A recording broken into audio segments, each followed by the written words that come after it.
of the pushback I get from Orthodox Jews is, well, if it doesn't mean don't eat chicken and cheese together, then what kind of command? What a weird commandment. Don't boil a kid in its mother's milk. Why would God command us such a thing?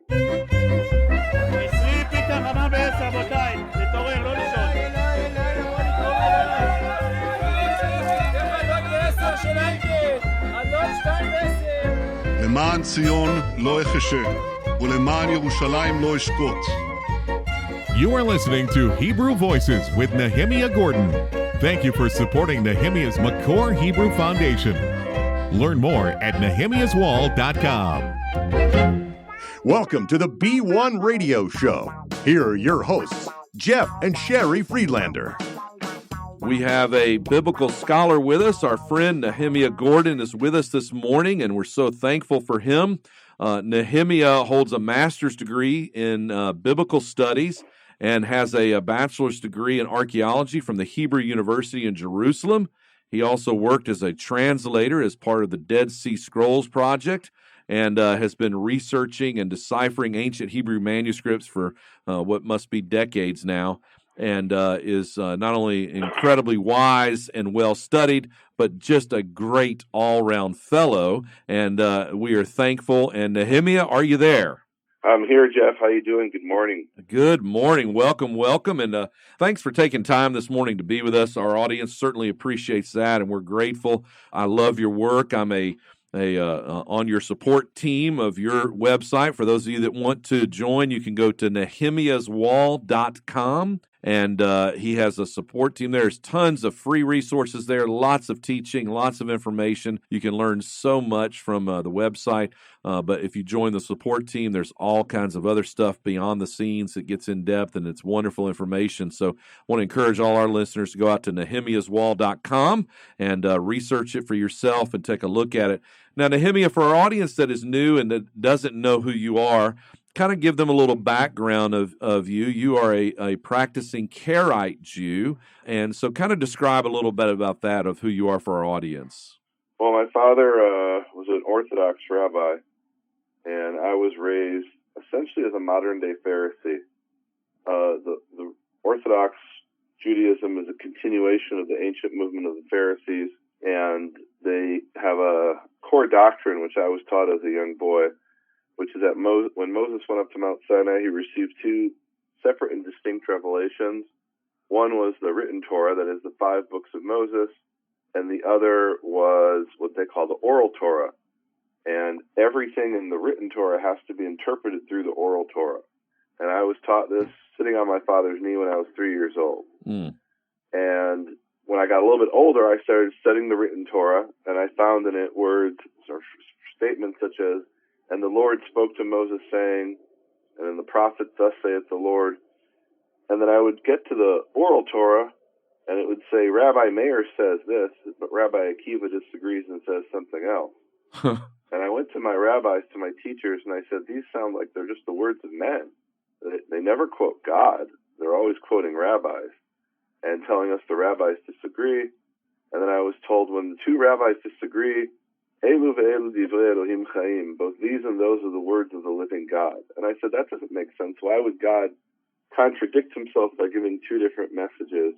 And I was told that there were deep spiritual reasons for it that I could understand one day when I had studied the entire Talmud, reached the age of 40, and went through several other different rituals. And I said, well, I'm not waiting for that. This just doesn't make any sense to me.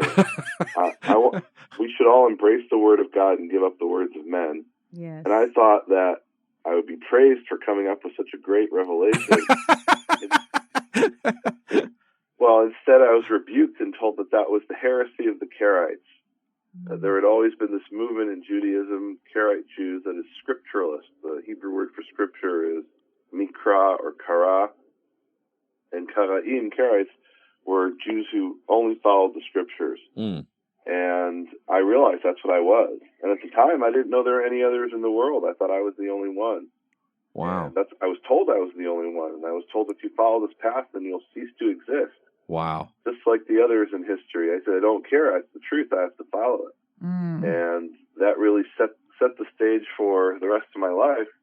Was one of the things I was told was, who who do you think you are to interpret the scripture differently than these great rabbis? Generations of rabbis who knew the Bible better than you, who knew Hebrew better than you, you're reading their translations and you think you can interpret it better.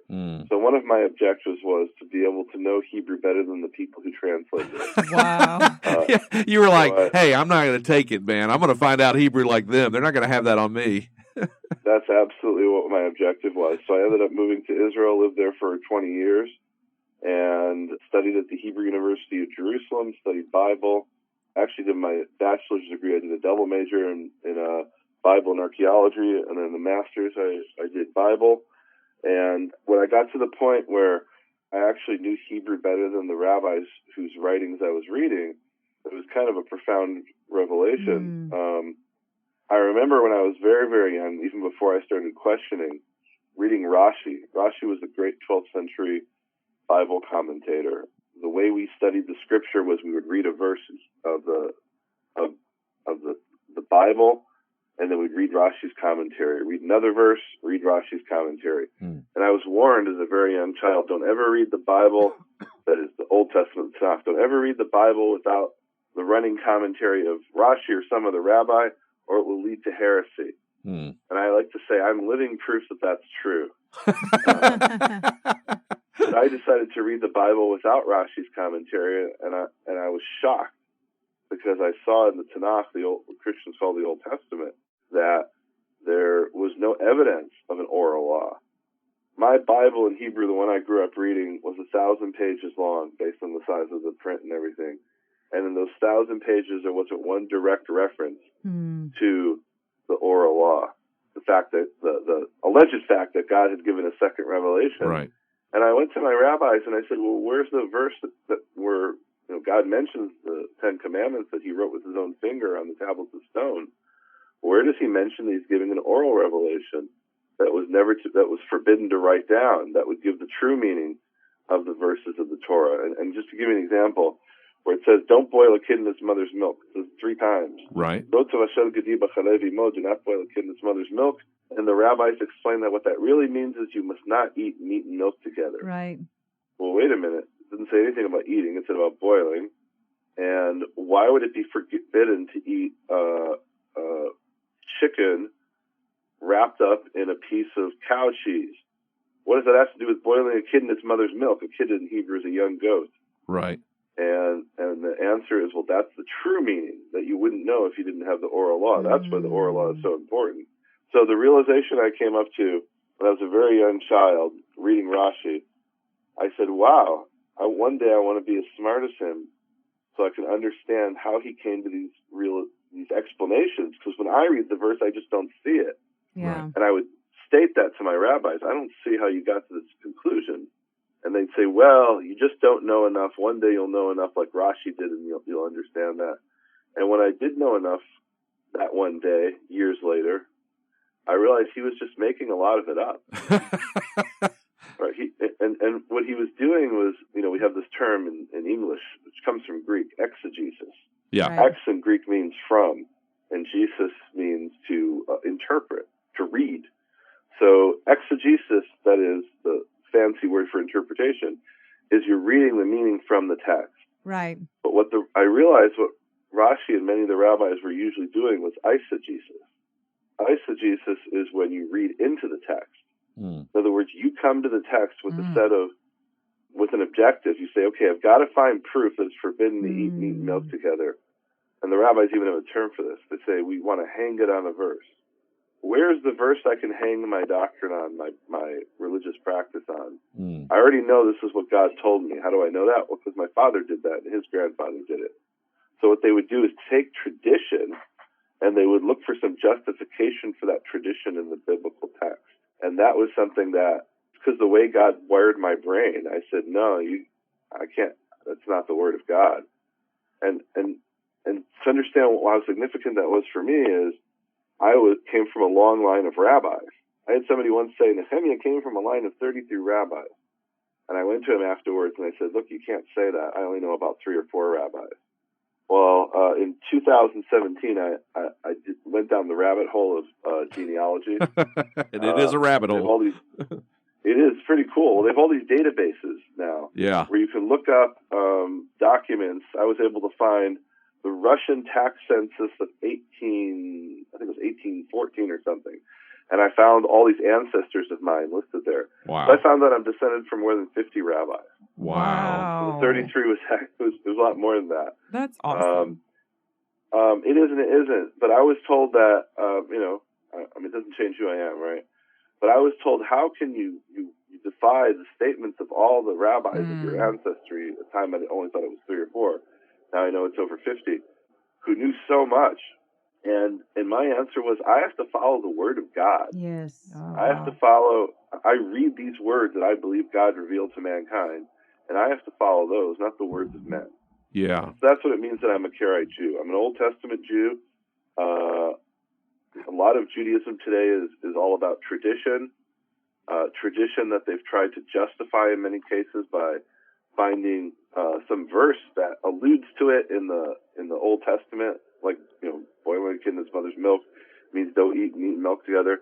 But growing up with this background, every moment of my day was legislated by rabbinical law. Mm-hmm. If I woke up and wanted to go to the toilet, I had to put a kippah on, this skull cap, because it's forbidden to walk 4 cubits without with your head covered. Wow. And I would ask, where are we commanded in the Torah to cover our heads when we go to the toilet?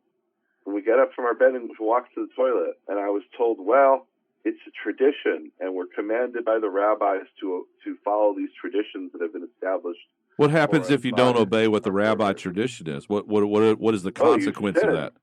In fact, in the Talmud, it says that if you violate the commandments of the written Torah, the punishment is lashes. But if you brazenly violate the commandment of the rabbis, then the punishment is death. Wow. Now, nobody implements that punishment. I don't know if they ever did. But it's sending you a message. You better take these things seriously. When you light the Sabbath candles, you say the blessing, "Blessed art thou, Lord, King of the universe, who has sanctified us with his commandments, commanding us to light the candle of the Sabbath." And I asked my rabbis, my mother used to do this every week with my sisters. It's a woman's practice in Orthodox Judaism. I said, where are we commanded to light the Sabbath candles? We're not. We're commanded to obey the rabbis, and the rabbis commanded us to light the Sabbath candles. Wow. So by saying these words, "Blessed art thou, Lord, King of the universe, who has sanctified with his commandment to light the Sabbath candles," what we really mean is, "Blessed art thou, God, for commanding us to obey the rabbis and allowing us to show we're obedient." Yeah. And I said, this is adding to the Torah. Deuteronomy 4:2 says, "Don't add to his word and don't take away from it." And Deuteronomy 12:32 in the Hebrew, 13:1 in the Hebrew, 12:32 in the English, says, "Don't add or take away from his word." So we're actually told in Deuteronomy, okay, up until now I've given you this gradual revelation of commandments, right? So Noah had a certain set of commandments that weren't known to Adam. And then Abraham had a certain set of commandments that weren't known to Noah. We don't know what that full set is, right? Since he did the commandments and the statutes and the judgments. What were those that Abraham did? I don't know. Right. And then in the Israelites in Exodus 12, they get the first commandment to Israel as a people, which is this month for you is the beginning of months, as the Hebrew calendar was given to them. Right. But they, at that point, knew about the Hebrew calendar, but they didn't know about Yom Kippur. They didn't know about a lot of commandments because it hadn't been given them. So it was a 40-year period where there's a gradual revelation for the Israelites as a people. And then finally, at the end, when Moses is giving his farewell speech as he's dying, and this is the last day of his life. And he says to them, let me read it to you in Hebrew. Yeah, please. So this is Deuteronomy 13:1 in Hebrew, 12:32 in the English. And that's actually significant that in the Hebrew, now the chapters were made up later, but the fact that it's separated from Deuteronomy 13 in the English is significant. It was on purpose, I think. He says, "All the matter that I command you, you shall diligently do, don't add to it and don't diminish from it." So if somebody were to come along later and add or take away from the Torah, well, maybe God decided to abolish this commandment, right? That's what the Muslims say, right? Right. The Muslims say that that Allah sent Muhammad, and Muhammad said, yeah, there were things in the Torah that I did command, but some of those don't apply anymore, right? Yeah. Like you're not allowed to eat pig, but you can eat rabbit now. Why? Because Allah changed his mind, or that revelation was only for a certain time. Yeah. So here's what it says in verse 2 in the Hebrew, verse 1 in the English. It says, when there shall arise among you a prophet or a dreamer of dreams, and he shall give you signs and miracles, and those signs and miracles shall come to pass, that he spoke to you, saying, let us go after other gods that you did not know, and let us serve them. Do not listen to that prophet or that dreamer of dreams. For Yehovah your God is testing you, to know if you love Yehovah your God with all your heart and all your soul. Wow. So we're told here, the prophet or the dreamer of dreams who will tell you to go astray after other gods, even if they perform genuine signs and miracles, you're not to obey them. Right. And the juxtaposition here Jews have understood to be important, right? He just said, don't add and don't take away from anything that I command you. And then he says, and even if somebody rises up who's a prophet or a dreamer of dreams, who can perform genuine signs and miracles. These aren't fake. It's not sleight of hand or trickery. Right. The prophet has genuine power to perform miracles here. Don't listen to him because he's telling you a message different than what's in this book. Right. So if somebody adds the Torah or takes away from the Torah, they're even if they can perform miracles, you're not to obey them, according to Deuteronomy 13. And so I had these rabbis coming to me and saying, well, we've put a fence around the Torah. What is a fence around the Torah? We've added all these commandments, all these rules and regulations that aren't in the Torah, but they make the Torah better. It's like, today in modern speech, we'd say this is Torah 2.0. Yeah. And I'm like, no. And it's interesting because what Internet 2.0 means is that the users provide the content, not the websites. So it really, in a sense, is Torah 2.0. Yeah. That is, the rabbis are providing the actual daily rituals and observance of the Torah is very little to do with God commanded. And that's where my, I suppose, rebellion came from as a child was God didn't command me not to turn off on and off a light on the Sabbath. Right. That's something that you guys have invented. There was no electricity in the time of Moses. And God wasn't commanding us to do that. How do you respond when, and I'm sure you've had to face this many times over the years, when the argument is made about oral Torah and this oral tradition that there are hints, quote unquote, in the Torah of there must have been an oral tradition. For example, there's a passage that says, and I don't remember the reference, I think it's in Numbers. Deuteronomy 12:21. It's the only passage. Deuteronomy 12:21. He is well studied. No, I mean this is their proof text, right? They've got 2 or 3 proof texts. Yeah. Okay, but this really is the only one that's even worth responding to because the others are like, come on, guys. Any sane person reading this in context would say this makes you're reading into the text, not reading out of the text. Right. So here it says in Deuteronomy 12. That just give the background. Leviticus 17, God had commanded us that if you wanted to eat meat of a domesticated animal, of a domesticated land animal, that is, there's 3 domesticated land animals that are considered food in the Torah. A pig is not considered food, but if you wanted to eat it, it's maybe food you could feed to a dog after you slaughter it, but not fit for human consumption. So the 3 domesticated land animals are a bull, a goat, and a sheep. Okay? So if you want to eat cow, goat, or sheep, I'm a city slicker, I say cow. If you want to eat cow, goat, or sheep, you have to slaughter them as a sacrifice at the entrance of the tent of meeting. That was Leviticus 17. Right. Now, on the final day of his death, final day as he is dying, about to die, Moses comes, and he says in verse 20 of Exodus 12, when Yehovah your God will expand your border as he spoke to you, and you shall say, I will eat meat. This was a scenario that hadn't existed for 40 years in the desert. Everybody was walking distance from the tabernacle, and if you wanted to eat a goat, you had to bring it as a sacrifice. You couldn't just slaughter it. And that was significant because if you brought it as a sacrifice, maybe your wife couldn't eat it.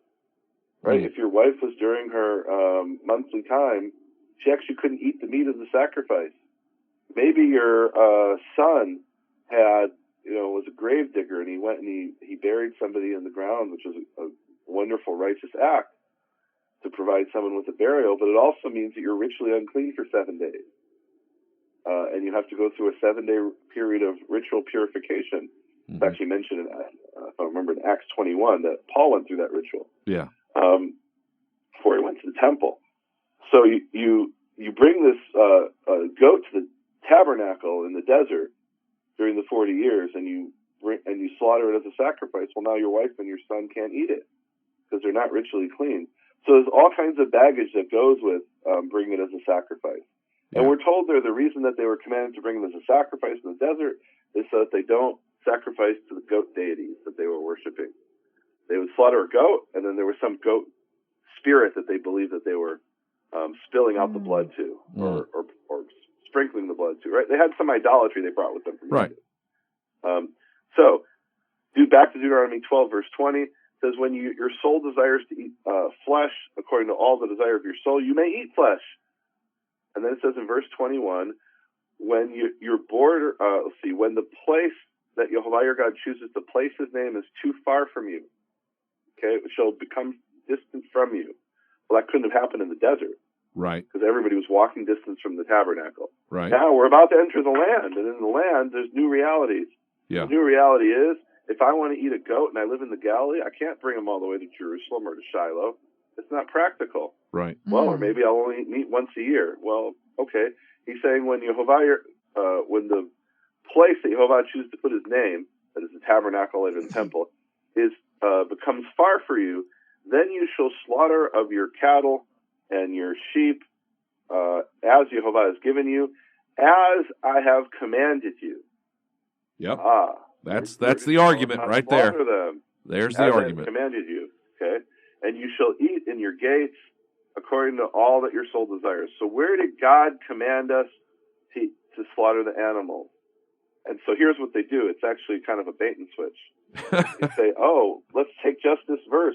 Let's just read verse 21. God commanded us somewhere to slaughter the animals. And we know, everybody in the audience, we know that the way we slaughter an animal is with a certain type of knife. And the knife can't be serrated. It has to be a sharp knife. It can't be dull. When you slaughter, you have to make a certain motion with your hand. You can't do a chopping motion. It has to be a sawing motion. There's certain rules that we know that God commanded us in the oral law of how to slaughter an animal. And those laws are being referred to here in verse 21 of Deuteronomy 12, as I have commanded you, i.e. in the oral law. Except what happens if we start and read in verse 14? If we read in verse 14, we realize, he commanded us this 5 verses earlier. So verse 14, he says, it's talking about if you want to eat an animal, or first actually it says if you want to bring a sacrifice, it says only to do it at the place where God chooses, etc. In verse 15, only according to all the desire of your soul you shall slaughter and eat flesh according to the blessing of Jehovah your God that he has given you in all your gates. What does that mean, all your gates? That means outside, not just in Jerusalem or Shiloh, where the tabernacle and later the temple is. In any of your cities, when Deuteronomy says all your gates, it means any of your cities, because every city had a large gate, which was the gathering place, like you see in the book of Ruth. Boaz gathers the elders in the gate in Bethlehem. So you may eat it in any of your gates, and he says, the clean and the unclean shall eat it. Doesn't mean eating an unclean animal. It means if you're unclean, right? What does it mean you're unclean? Well, it means your son just buried somebody in the ground. Right. Your wife is during her monthly time. So that means you're unclean. That means in Leviticus 17, in that system, during the 40 years, I couldn't eat the goat. I'd have to, my dad gets to eat it, but I can't eat it because I just buried somebody. I'm ritually unclean. So in Deuteronomy 12:15, it says, well, now that you're going to be in the land, you'll eat according to all desire of your soul. But it says that the clean and the unclean and the clean may eat of it, like the gazelle and the deer. Well, what does that mean? Go back to Leviticus 17. If it was a wild animal, you're not allowed to bring a wild animal as a sacrifice to the tabernacle. So you have to understand the whole context here, right? Right. You can't just read Deuteronomy 12 by itself because it doesn't make any sense. You have to read the context of what they were told 40 years earlier in Leviticus 17. Wow. And so the way you eat a gazelle and a deer is you eat it as a non-sacrifice. What are some of the characteristics of a non-sacrifice? Both the clean and the unclean can eat of it, and you don't eat the blood. Instead of putting it on the altar, we read in verse 16 of Deuteronomy 12, only the blood you shall not eat. Upon the earth shall you spill it like water.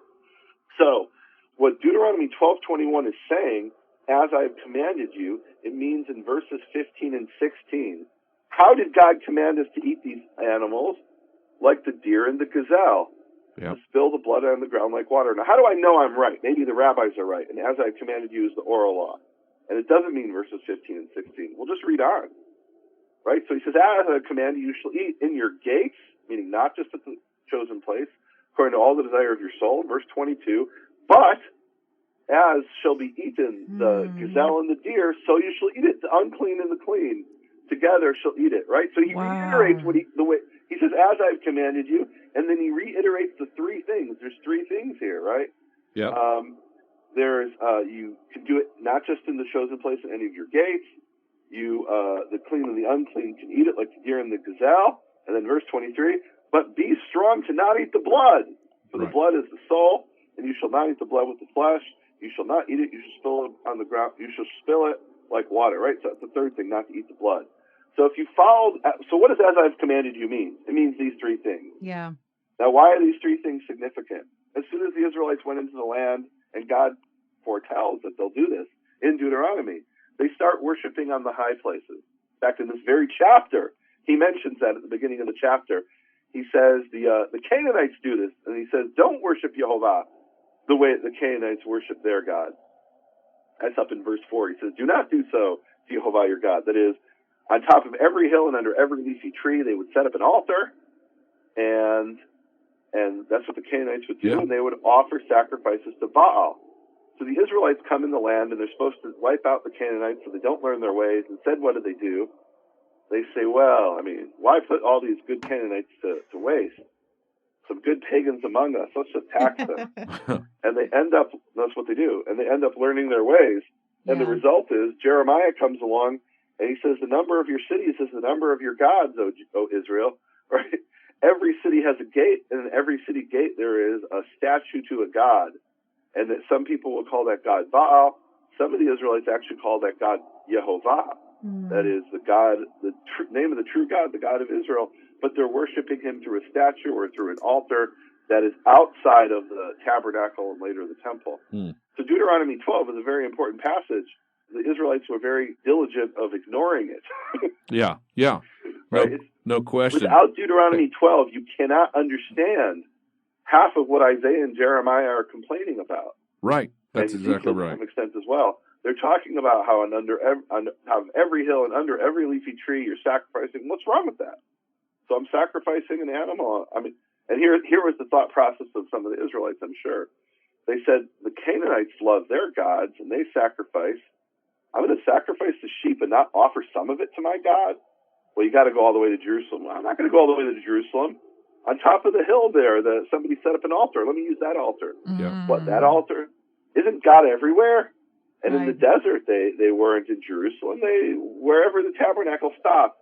Can't we have a little altar anywhere that we want? Well, no. He specifically says, don't do that. Doesn't that sound like cultural compromise today? Well, if you look at the beginning of Deuteronomy 12, one could make a very good argument that it has to do with cultural compromise. I'm going to read this to you. Deuteronomy 12, verse 2. You shall utterly destroy all the places wherein the nations which you shall possess serve their gods, upon the high mountains and upon the hills and under every green tree. And you shall overthrow their altars and break their pillars and burn their groves with fire. And you shall hew down their graven images of their gods and destroy the names of them out of that place of their deities. And it says in verse 4, you shall not do so unto Jehovah your God. So what it's telling us here is this is the way the Canaanites worship their God, and we should not worship our God the way they worship their God. And I say amen to that, by the way. Yeah. and so here we have these pagan practices, and we talked before about don't boil a kid that's mother's milk. And one of the pieces of pushback I get from Orthodox Jews is, well, if it doesn't mean don't eat chicken and cheese together, then what kind of command? What a weird commandment! Don't boil a kid in his mother's milk. Why would God command us such a thing? It seems so random, and God is not illogical, right? Well, right. They say anyway. So we know the answer today. It was actually speculated in the Middle Ages, but it was proven in the 1930s or so, where they excavated at a place called Ras Shamra in Syria, and they found what is essentially the Canaanite Bible. Right? We've got our Bible with the story of how our God created the universe. Well, the Canaanites had their Bible, which was their stories of how Baal and the other gods created the universe or were involved in the ruling of the universe. And one of the things it says in their documents is that boiling a kid in the milk of its mother was a fertility rite to the goddess Ashtoreth, which, of course, today is Easter, the same word, Ashtoreth, Ishtar, Easter. So boiling a kid in its milk of its mother was a fertility ritual. And to this very day in Lebanon, there is because in Lebanon, the Canaanites survived. They were up in the mountains, and it was difficult to root them out. And so their culture survived in the mountains of Lebanon. Right. And in Lebanon to this day, there's a delicacy, boiling the kid in the milk of its mother.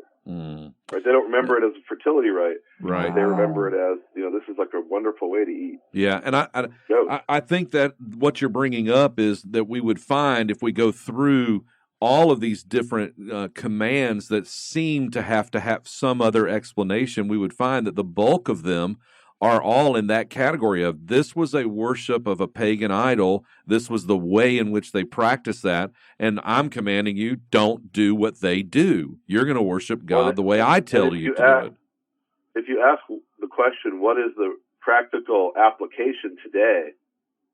How does that apply to my life, right? I'm not a Canaanite. I don't live among Canaanites. What is the application today of don't boil a kid in his mother's milk? And my takeaway from that is don't partake in pagan rituals. That's mine as well. Right? That's exactly it. This is actually a message in the New Testament. Now, I'm an Old Testament Jew, but I study the New Testament. One of the messages in the New Testament, which carries over from the Tanakh, is this exact message, where it talks about not eating food offered to idols. Now, they're not talking about, going to the pagan temple and you're standing there and they slaughter the animal to Zeus and you're splashed with the blood and then you eat the meat. What they're talking about is you go to the marketplace and they say, hey, this meat is 50% off. Why is it so cheap? Well, it was sacrificed to Zeus, and since he can't eat it, the priests want to make some money, so now they're selling it. Whoa. I don't want any of that. Right. I don't want anything to do with that. Zeus is losing his shirt on the deal. It's just not good. Well, no, it's a great deal for him because somebody brought this meat to the temple, and by you buying the meat and consuming it, you're doing Zeus a favor. You're consuming it. It's actually a ritual act of you consuming it. When I was a teenager, I was invited to a free vegetarian meal. And I'm like, wow, the food's free and it's this exotic food, and why would it be free? And the guy said, well, it's at the temple of Krishna in Chicago. I grew up in Chicago. It's a temple of Krishna. And since Krishna can't eat it, everyone's invited to come and eat the food, and by consuming it, the sacrifice goes to Krishna. And I'm like, yeah, I'm not allowed to do that. That's against my Bible. Right. So I actually encountered that exact thing in the 20th century. Let me get us on a little bit of difference. Years ago, you wrote a book called The Hebrew Yeshua versus Greek Jesus. I'm going to give a quick summary of one point here and then let you kind of just explain some of this, which gets into your current work, which I want people to go and listen to. They can go to nehemiaswall.com to pull up the Hebrew Matthew pearls, if you will, the series of teachings that are going on, discussions. Hebrew Gospel Pearls, excuse me. Yeah, that's going on between with you and Keith, and you guys are just discussing each verse by verse from a Hebrew Gospel. But years ago, you started down that journey because, if I understand the story correctly, correct me if I'm wrong, a pastor friend of yours or a Christian friend of yours had asked you a question about what seemed to be a contradiction of Matthew chapter 23 and Matthew chapter 15, where it appeared that Yeshua was telling them on one hand to disobey the Pharisees and on the other hand to obey the Pharisees. And he was asking you to help him get some clarification on what those passages were saying. Is that about right? That's pretty right, yeah. There's what appeared to be a contradiction between the stance towards the Pharisees in Matthew 15 which was, hey, the Pharisees are replacing their own commandments with, or the commandment of God with their own commandments. And that seemed to contradict what it said in Matthew 23, where it says, the scribes and the Pharisees sit in Moses' seat, therefore all that they bid you observe, that they command you to observe, that observe and do. And isn't this exactly what we were just talking about in Deuteronomy? Essentially, the concept, not the specific, but the concept. There's definitely a parallel there, and no doubt this is one of the reasons he came to me. Well, I'm sure he asked other people first, but one of the reasons he came to me is he knew I was raised as a modern day Pharisee, and so maybe I would have some insight on this. And my first response was, well, looks like Yeshua, Jesus, is contradicting himself. That was my first response. And then he said, well, could you try to use the tools that you learned at Hebrew University of Jerusalem to look at textual manuscripts and other possibilities to find some possible solution. I ended up coming upon this Hebrew version of the Gospel of Matthew. It was copied by a Jewish rabbi around the year 1380, and it's been preserved, we know today, in at least that we know of 28 manuscripts. Some of them are fragmentary, many of them are fragmentary, but we have 28 manuscripts, 28 copies of this Hebrew version of the Gospel of Matthew. And at the time I was studying, a few specific passages that I was asked about. Then later I wrote a book called The Prayer to Our Father, together with Keith Johnson, and there we looked at what Christians in English know as the Lord's Prayer, or Christians around the world know as the Our Father prayer. We looked at that specifically in the Hebrew version of Matthew. What we're doing now, and maybe you could say it was the COVID that put us in lockdown and kind of limited what we were able to do. So finally we said, okay, let's look at the rest of Matthew, starting from the beginning, and if God wills it, all the way to the end. Yeah. As much as we can. We can't get to everything in it, but we're, you'd think we could, but sometimes we'll spend an hour just in the first verse of a section. I've noticed, by the way. We love listening to your podcast. Well, thank you. So we're now reading it verse by verse. The entire thing from as far as we get, right? And Shem Tov's Hebrew Matthew, this version preserved by these rabbis in the Middle Ages, it's broken up into 115 sections. So why did the rabbis preserve that version of Hebrew Matthew, Shem Tov? Well, the reason they say they preserved it is they were being forced into these debates with the Catholics, and if the Jews won the debate, they would be persecuted by the Catholics. If they lost the debate, they could be forcibly converted to Catholicism. And they said, okay, well, if we're going to do anything, we're going to do it to win. And one rabbi said, what would be a really good thing to do? Because a lot of the debate up to that point was Jews were on the defense. The Catholics would say, but it says this in the Old Testament. It says that in the Old Testament. It says this in the Talmud. And the Jews were always on the defensive. And this one rabbi said, why should we be on the defensive? If we read their book, we could be on the offense. We have to read their Gospels. Well, the Gospels at the time were in Latin and Greek, and they might have been translated into a language called Catalan at that time, or they were a little bit later in Spain. And this one rabbi said, hey, if we should read the Gospel in order to understand what they're even talking about, right? Maybe, and it's interesting some of the arguments he makes. So this rabbi copies the Gospel, and where does he copy it from? That's the big question. Right. We don't know the answer to that. He had this Gospel available to him, and he copies it. So he intersperses the Gospel with his own what are called critical remarks. And the critical remarks are for the purposes of these debates with the Catholics. Interesting. And he always introduces the critical remark as Mal Hamatik, the copyist says, which is how we know he copied it and didn't translate it. So the copyist says is the introduction, and he'll bring arguments. He'll bring 10 verses of Matthew, and then he'll say the copyist says. And one of his arguments, interestingly, is he says, wait a minute, here Jesus is saying that that the Sabbath hasn't been done away with.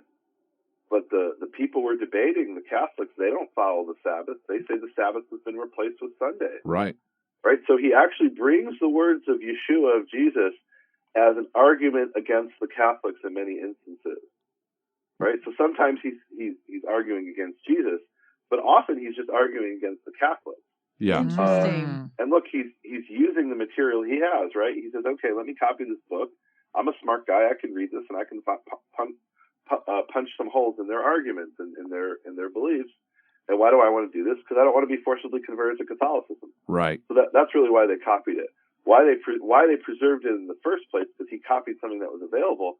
That is an interesting question we don't have the answer to.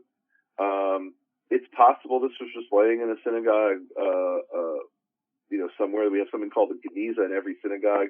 That when there's an old book, you stick it into this room in the back of the synagogue, and they found very, very old books in these rooms.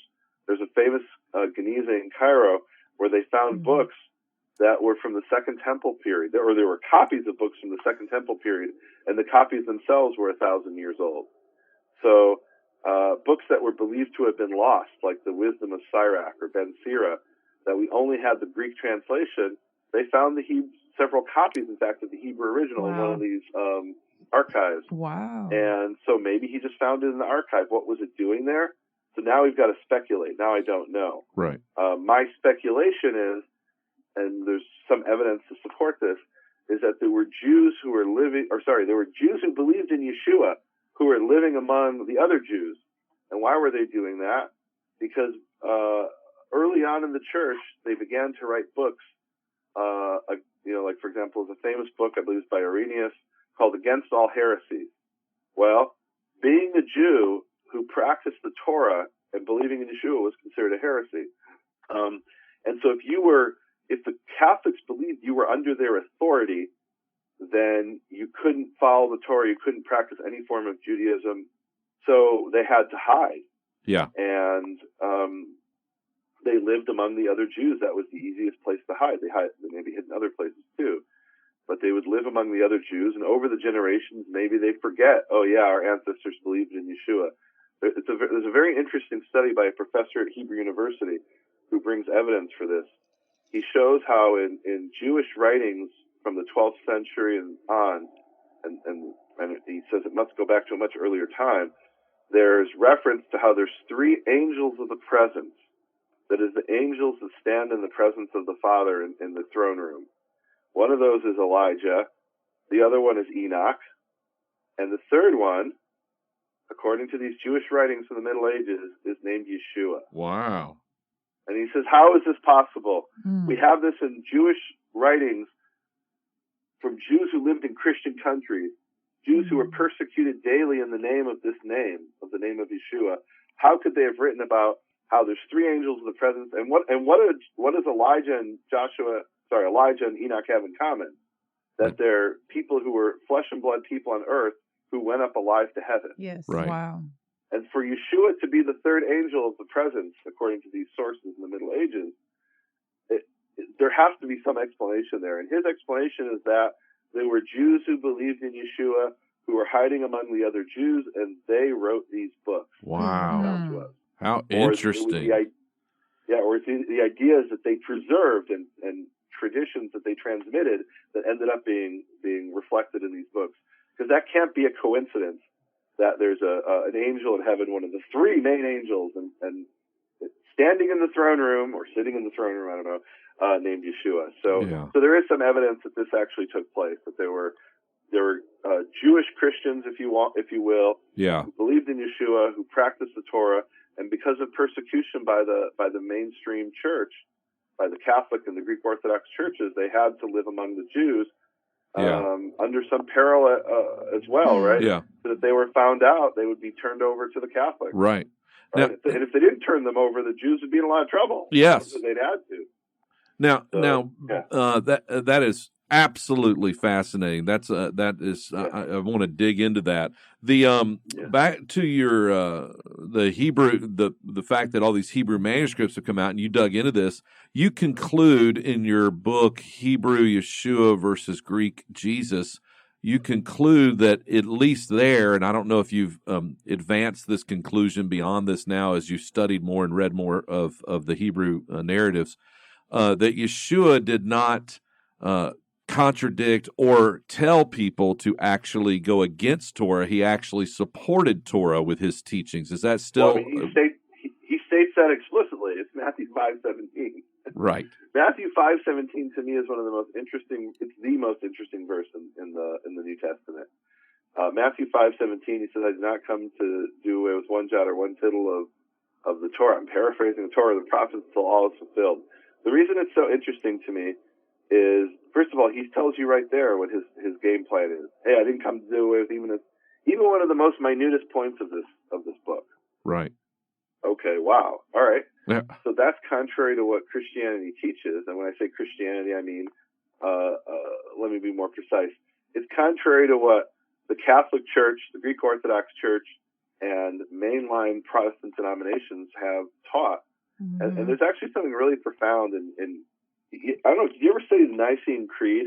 Yes. The Nicene Creed is a statement of faith, and somebody pointed this out to me years ago, that in the Nicene Creed, they're saying what they believe, and they say, we believe, and they say, we believe in one Lord Jesus Christ, etc., and then they say, let's see, he became incarnate by the Holy Spirit and the Virgin Mary and was made human.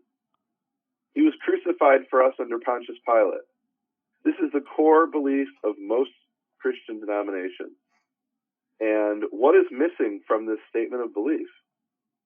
Everything between he was born of a virgin and he was crucified. So if you look at Matthew, mm-hmm. everything from Matthew chapter 2 through Matthew, I believe it's chapter 26, is not part of the creed. Right? It might be important. It might be something they study and do sermons on. Right. But it's not part of the creed. I think it was Billy Graham or one of those guys who said that Christ came to the earth to do 3 days' work. Really? That might be true. I'm not going to argue with your theology. But why is it that the bulk of the Gospels don't deal with what you call the 3 days' work, meaning he came to earth to die and be resurrected, according to that? Okay, wow. If that's the case, then why is it that and that might be true, right? That's a theology. I'm not going to argue with that. Right. But there must be some reason that the bulk of the Gospels deal with the things that Yeshua taught here on earth. And that seems to be ignored by most Christian denominations. What I'm trying to do in this Hebrew Gospel Pearls is say, okay, you have your theology, you have your doctrine. That's fine. I'm not going to go near that. What I want to ask is, what is it that this Jewish man who lived 2,000 years ago, who I believe taught the Torah, what is it that he taught and did while he was here on earth, and what was its significance? That's what Hebrew Gospel Pearl is about. Can I just share one quick pearl? Yeah, I do want you to share a pearl with us. So it says in the Gospel of Matthew that the Spirit alighted upon Jesus. That's in the Greek, meaning it rested upon him or something like that. And reading in the Hebrew version of Matthew, it says that the Spirit sharta alav. And I translated that as it rested upon him, because that's how any child in Israel would translate it that way. Okay. Keith, who is my partner in this program, right? He asked me a simple question: what's the source of that word? And I'm like, what do you mean? It just means rest. Okay, but how did it come to mean that? And I look it up, and I realize, and it's one of those things that but you have to put two and two together. And I realize that it literally means to soak. And so what the Hebrew the Greek says the Spirit rested upon him. So he comes up from the baptism in Matthew 3, and in the Hebrew it says the Spirit soaked him. And it soaked upon him. It poured over on him and soaked him. And so wow, think how profound that is. Wow. How much more color and texture, in a sense, it gives you to what happened there. Yeah. I think a deeper perspective. He comes up from the physical water of the Jordan, and then he's soaked in the Holy Spirit of God. Wow. That is so profound.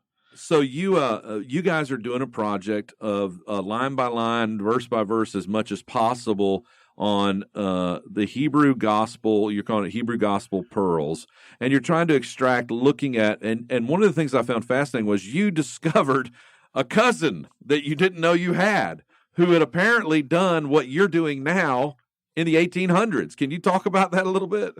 Right. Well, it's actually one of the we were talking about doing this during the lockdown, and somebody wrote to me, one of the people who follows the program, and he said, I'm an Orthodox Jew and I'm following what you're doing, And I think it's wonderful that you're talking about the gospel from a Hebrew perspective. He said, you're not the first person to do this. I'm like, okay, what do you mean? And I know I'm not the first person to do this from a Jewish perspective, right? There's a book called the Jewish Annotated New Testament where a bunch of Jewish scholars got together and about 10, 15 years ago, and they put their perspective on the New Testament.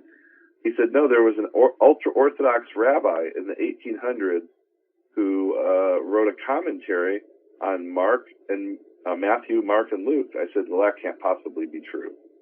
An ultra-Orthodox rabbi, I would have heard of this. Yeah, absolutely. So I looked it up, and I found out.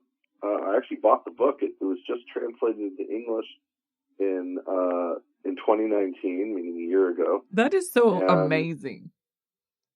Yeah, well, and then I actually went to look for the Hebrew original. There's one surviving copy in the world. It's in Paris at the National Library of France, and they have a photocopy at the National Library of Israel. So there's two copies. One's a photocopy of the other, of the Hebrew original. So somebody got a hold of this, a scholar at Yale University, and he translated it into English. So I get this book, and I immediately recognize the name of the author, that is, who wrote the original Hebrew commentary. And I realize he's a cousin of mine from the name. And I look up the genealogy, and I see he's my second cousin 5 times removed. And he translated the gospel, he wrote a commentary on Matthew, Mark, and Luke in around 1879. That's amazing. And it was published in Hebrew, and then from Hebrew it was translated into French and into German. And so we have also the French and the German versions. And I thought, how is this possible? I've never heard of this. And so I'm reading the introduction, and the scholar who translated and published this, he tells the story of how he went to it's a very famous family of rabbis, my cousins. Yeah. Right?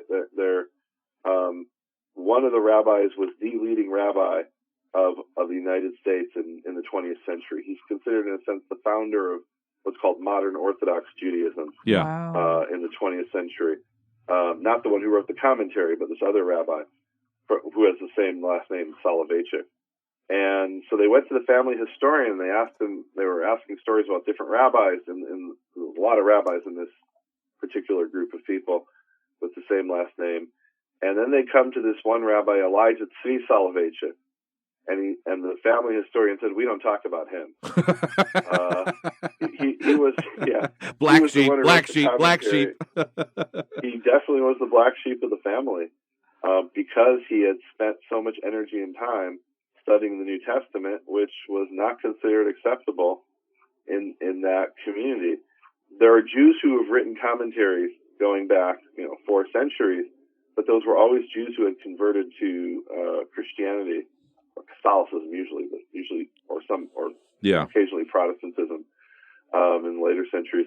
And this rabbi, according to this scholar who wrote the book a year ago, he says this is actually the first Jew who didn't convert, who remained, part of the mainstream Jewish movement, who wrote a commentary on the New Testament. And I mentioned before how there was this rabbi in 1380 who wrote his critical remarks. Mm-hmm. So you could say, well, isn't that a commentary? Well, it wasn't really a commentary. What that rabbi was trying to do is say, hey, this is what we can argue when we debate with the Catholics. Right? It wasn't really a commentary. It was a criticism, right. A critique. This rabbi, Elijah Tzvi Soloveitchik, wrote an actual commentary in around 1878, 1879 on the Gospel of Matthew. You don't have to agree with everything he said. He had interesting perspectives. Sometimes he was really writing from a perspective of his own time. Yeah. Right? Meaning, like, he assumes that John the Baptist was an Essene. Well, the Essenes were the people who wrote the Dead Sea Scrolls. So in 1879, the Dead Sea Scrolls hadn't been discovered yet. So, wow. so he's working within the world that he knows, but he's coming from this perspective of ultra-Orthodox Judaism, and he remains an ultra-Orthodox Jew until he died. Were the Essenes considered, even in the 1800s or prior to that, would the Orthodox look at the Essenes as part of their sect, or just the Pharisees? No, absolutely not. Only the Pharisees. Only the Pharisees. But what you could do with the Essenes is you could project any belief and practice you wanted onto them, because we didn't have their own writings to tell us what they believed. All we had was a short excerpts from Josephus about what they believed and who they were. And so there was a lot of things assigned to them that they had nothing to do with. When we actually got their writings, the Dead Sea Scrolls, we got a much better understanding of who they were. Let me read a passage that he writes. Oh, this is the rabbi. His name is Elijah or Eliyahu Tzvi Soloveitchik, writing around 1879. And he's just written this commentary on Matthew, also later wrote commentary on Mark and Luke. He says, I know that I will not escape from the criticism from both sides, both the Jews and the Christians, for writing this commentary. My Hebrew brethren will say, what happened to Rabbi Eliyahu? Yesterday he was one of us, and today he is filled with a new spirit. And new spirit here is meant as a derogatorily, as a sarcasm, right? Right. And my Christian brethren will say, this one who is a Jew comes to reveal to us the secrets of the gospel.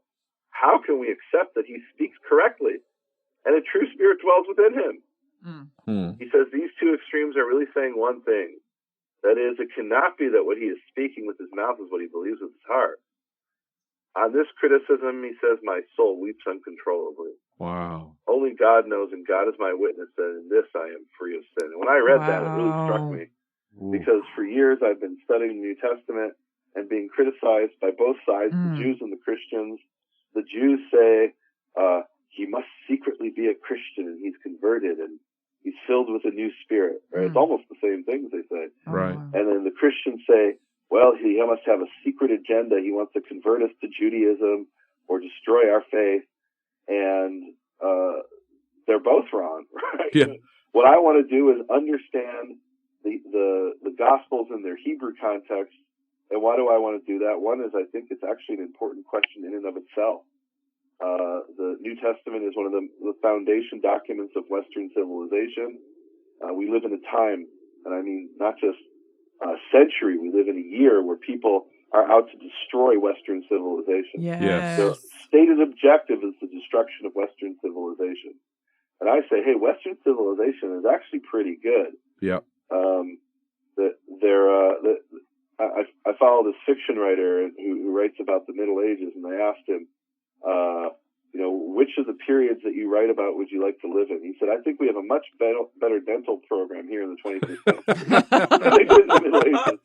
Right? So the benefits of Western civilization are paramount to all, and those who want to destroy it, I suggest they go live in the third world that they think is so wonderful. Yes. And, I mean, look, we had that in Seattle where they created an enclave in the third world. It lasted a couple of weeks, and it was a nightmare. Yep. So I think it's one of the foundational documents of Western civilization, so it's important in and of itself. I also am a strong believer in if you believe something, you should know what it is you believe, Yes. what the foundational sources of it are. And so the motto of my ministry, which you can find at nehemiaswall.com, is to empower people with information about the ancient Hebrew sources of their faith. Even if you don't agree with me, even if we have a different faith, I think it's important to empower people with that information. I've been blessed. Here I want to state my Jewish privilege. I grew up, I grew up with a father who was a rabbi and taught me on his knee about the ancient Hebrew sources of my faith. Yes. And I studied in kindergarten the Hebrew Aleph Bet along with the English alphabet. In second grade, I started reading the Torah and translating it verse by verse. And in third grade, the Mishnah, fourth grade, the Talmud. So it wasn't anything I did. I was thrust into that situation by the creator of the universe. Wow. And when I encounter people who yearn and desire to have information, they don't have access to that information, I feel I should be sharing that information with those who want to know that information. And I meet Christians all the time who say, Nehemia, help us understand, at least from your perspective, we might not agree with you, we might not, in the end, accept what you're saying, but give us your Jewish perspective on Yeshua, who was a Jew, and what he taught. And I feel I should share that with people who want to know that. I would want people to share with me information that I needed. And people do share with me information that I need. Yeah. And so I feel compelled, I feel called to share that information with those who want to know it. Amen. Well, we are of one mind in that. Our ministry's name is B1 Ministries. And we connect to both the church world, the Jewish world, multiple different denominational worlds, from Baptist to Pentecostal to Catholic, and we connect to those in Orthodox Judaism and conservative Reform and Karaite, and we try to find, like you, places where there is an understanding of common ground, but not just in the natural. One of my foundational principles is I really do, and I love what you're saying, because I really want to and always have wanted to take in the proverb that says, buy the truth and sell it not. That I don't want to buy into fake news. I want to hear the scriptures. I want to understand the scriptures to the best of my abilities, and that comes from us finding some form of conversations with each other. And John chapter 17, Yeshua is having a prayer, and that prayer that he's having with his Father is recorded. It's the last prayer before he goes to the Garden of Gethsemane and then to crucifixion. And in that prayer, he makes a statement, and starting in verse 20 and 21, and he says, I pray, Father, that they, and he's speaking of his disciples, the Jewish disciples that were following him, and then of those that will hear the words that they speak. So that would be the Jews who believe in him as the Messiah, and the ones who are Gentile, who are going to come to faith and believe in him. He says, I pray that they, the Jews and the Gentiles, may be one as you, Father, and I are one, that the world may know that I am from you. And so one of his great prayers at the end of his life was a prayer of unity, not uniformity, not that we agree on everything, because we never will, but that there be some form of unity for the credibility. And I think one of the things that has happened from a gospel perspective, from a man, I'm a Jewish man who does believe in Yeshua as Messiah, but from my perspective, one of the things that has discredited Yeshua is the division that is so prevalent throughout Christianity today. The arguments and the division, and not finding a place where there can be, let's seek truth. And I think what you're doing, and what we try to do, is to bring the whole book into value, the Genesis part forward, to say that this book is the foundation, it is the truth. And so the Hebraic understanding of Yeshua, of Matthew, of the Tanakh and the Torah, it's critical to understanding God's truth as he revealed it to us. And so I really appreciate you, Nehemia. I appreciate what you've done. I appreciate the work you're doing, and thank you so much. Thank you. We're visiting with Nehemia Gordon. You can find him at nehemiaswall.com, and just go there and you can learn tons of great information. As you already realize, he is a wealth of wisdom and knowledge and great discussion, and you can join and be part of. You can get tons of the great information that's available there, lots of resources, but you can also be part of his support team and get even more in depth. And we are a member of his support team, and we value the friendship and relationship so much so. But Nehemia, thank you so much for giving us so much valuable time today. My pleasure. You have been listening to Hebrew Voices with Nehemia Gordon. Thank you for supporting Nehemia's Makor Hebrew Foundation. Learn more at nehemiaswall.com.